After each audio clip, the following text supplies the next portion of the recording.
Salut à tous les amis, j'espère que vous allez bien.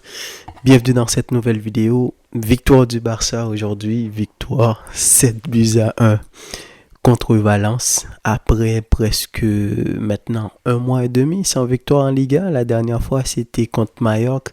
Si je me souviens bien, c'était le 3 décembre dernier.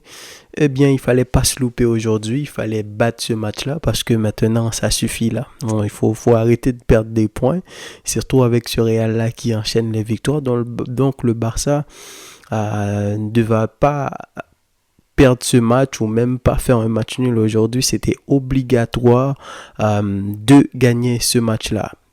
Valence, ils sont, comme je l'ai dit hier, relégables, ils sont avant-derniers, juste avant Valladolid. Je crois qu'ils ont un point sur Valladolid. Étant donné que ces derniers temps, le Barça a du mal contre ces équipes-là, qui sont des petites équipes. Enfin, Valence, c'est pas une petite équipe. L'ancienne équipe de David Villa, David Silva, Juan Mata, si je me souviens bien, Jordi Alba également, et je pense même que Isco était dans cette équipe-là avant d'aller, est-ce qu'il est allé à Malaga avant d'aller au Real? Donc Isco était dans cette équipe-là. Bref, Valence, c'est pas une petite équipe, mais ces derniers temps, c'est compliqué. C'est pas pour rien qu'ils sont classés aussi bas au classement, et surtout c'est une équipe aussi qui joue bloc bas. Donc le Barça a du mal ces derniers temps contre ces petites équipes-là. Mais très tôt dans le match, deuxième ou troisième minute de jeu, le Barça a ouvert le score sur un excellent but. J'ai aimé cette action-là. Déjà au départ, le 1-2 entre Lamine et Fermin. Lamine qui rentre avec un crochet et qui fait le centre dans la surface, et t'as Ferran Torres qui fait un appel qui du coup libère l'espace pour que Frenkie puisse rentrer dans la surface et marquer le but.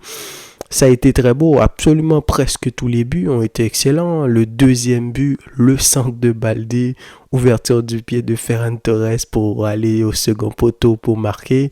Baldé, comme je vous l'ai dit, ça fait un moment, nos deux latéraux, ils ont évolué. Baldé maintenant, on commence à retrouver le Baldé qu'on a connu. Certes, comme l'a dit Flick, il y a encore des choses à améliorer, mais le Baldé que je vois là en 1 contre 1, parce qu'avant, il essayait de coller la ligne, il essayait tout le temps de partir, et parfois il hésitait à combiner avec ses coéquipiers. Mais maintenant, non seulement il combine avec eux, mais on sent qu'il a retrouvé sa justesse technique. Ça veut dire qu'en 1 contre 1 maintenant sur le côté, même quand il n'y a pas beaucoup d'options, Baldé peut dribbler. Et il s'est amélioré aussi dans les centres. Le centre qu'il a mis pour Ferran Torres aujourd'hui, ça a été exceptionnel.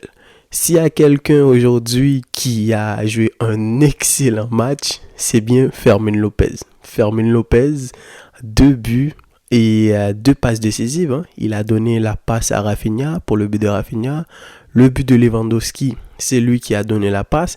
Et qu'est-ce qu'il a été excellent aujourd'hui. Parce que Flick a quand même fait tourner. Hein. Je sais pas, Pedri, il est malade, donc il pouvait pas jouer. Donc Araujo a pas joué, c'est Garcia qui a été en défense centrale.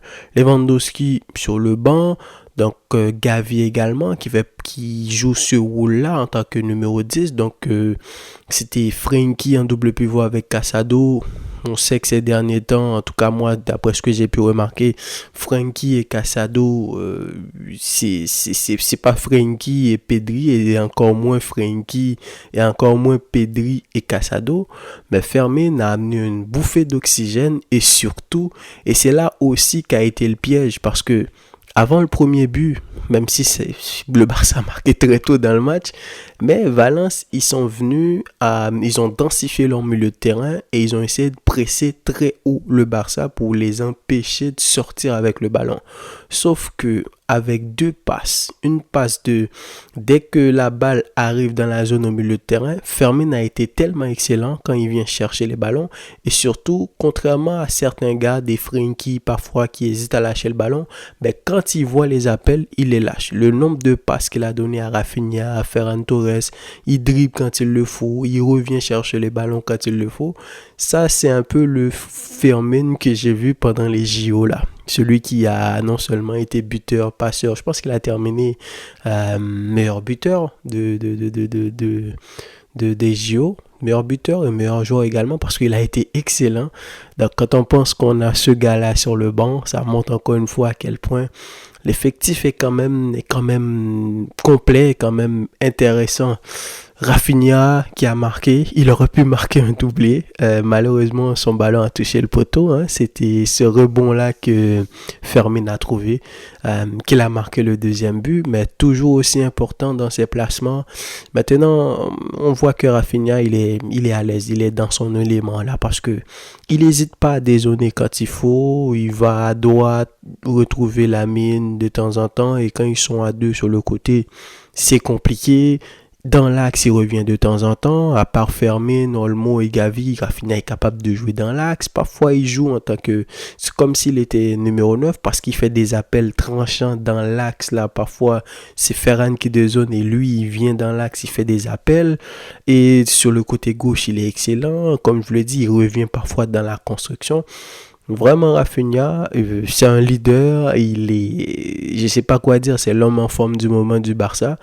Et ça a été il a été encore excellent, même s'il a marqué qu'un seul but, mais l'impact, son agressivité, son leadership, etc. Donc, très bon match, hein. Ferran Torres aussi, très bon en tant que numéro 9 à la place de Lewandowski. De temps en temps, va falloir s'habituer aussi. Je pense que Flick le comprend aussi. Déjà, Lewandowski, 36 ans.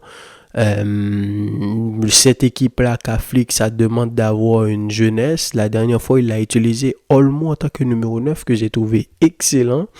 Olmo, il est blessé maintenant, c'est compliqué. On sait qu'après, c'est Ferran Torres. Et si Ferran commence à être aussi à l'aise parce qu'il a marqué aujourd'hui, mais en même temps, il a joué un très beau match. Il a combiné, fait des appels. On a trouvé un Ferran, pas le Ferran que moi j'attends là, parce que j'ai une version de Ferran Torres dans ma tête que j'ai vu au tout début, quand il est venu au Barça. Moi, c'est ce Ferran là que j'attends. Mais s'il commence à marquer les buts, la dernière fois contre Dortmund, il est monté, il a marqué un doublé. Là, aujourd'hui, il a marqué. Donc, il a quelques matchs qui arrivent, il prend en confiance et c'est tout bénef. Koubarsi en défense qui a fait une passe qui a cassé toute la ligne. Le premier but là de Fermin, je pense que c'était le 3e ou le 4e but du Barça. Une passe dans le dos de toute la défense et Fermin qui reçoit le ballon, qui a marqué. Frenkie exceptionnel. Bref, toute l'équipe a été bonne aujourd'hui. Koundé, bon, j'ai vu, on dirait qu'il y a une petite polémique entre Chesney et Iñaki Peña. Bon, je sais pas ce qui va se passer. Comme je vous l'ai dit, pour moi, que le meilleur gagne, mais faut faire attention quand même avec Chesney. Aujourd'hui, il a été chanceux parce qu'il y avait une faute juste avant sur Koundé. Mais encore une fois, il allait donner un penalty aujourd'hui. Il a déjà fait une grosse faute contre le Real, carton rouge. La dernière fois contre Benfica, il nous a coûté 2 buts quand même si le penalty, c'était quand même l'arbitre, voilà. Mais aujourd'hui, il a fait une sortie qui aurait pu être penalty. Heureusement pour lui, donc ça va falloir qu'il le travaille. Mais Iñaki Peña aussi, je pense que Flick peut faire des concessions. Hein. Est-ce que tu vas faire jouer Iñaki en Coupe du Roi ou je pense qu'il mérite clairement de jouer. Hein. Il faut lui donner de la place. Soit il joue en Liga, soit il joue en Coupe du Roi. Et si tu veux garder Chesney en tant que ton gardien numéro 1, moi j'ai pas de problème avec ça. Mais Iñaki aussi, il mérite de jouer pendant la saison. Mais en tout cas, on va voir ce que ça va donner, que le meilleur gagne, Iñaki ou Chesney, tant que celui qui est là, il fait ce qu'il faut. C'est vrai qu'il y a de la différence. Hein. Chesney t'apporte cette sérénité-là dans les buts. Il est beaucoup plus autoritaire, il a beaucoup plus d'expérience, mais en même temps, Iñaki, c'est un enfant de la maison. Et c'est un gars aussi dans le système de Hansi Flick, un très bon gardien balle au pied. Donc, c'est à Flick de décider. Donc, très belle victoire du Barça, 7-1. Score de tennis. Donc le Barça qui revient à 3 points de l'Atlético. Maintenant, le Barça a 42 points, l'Atlético en a 45, le Real en a 49. Donc voilà, dites-moi ce que vous avez pensé de ce match, les amis. Et quant à moi, je vous dis à la prochaine pour une nouvelle vidéo. Salut.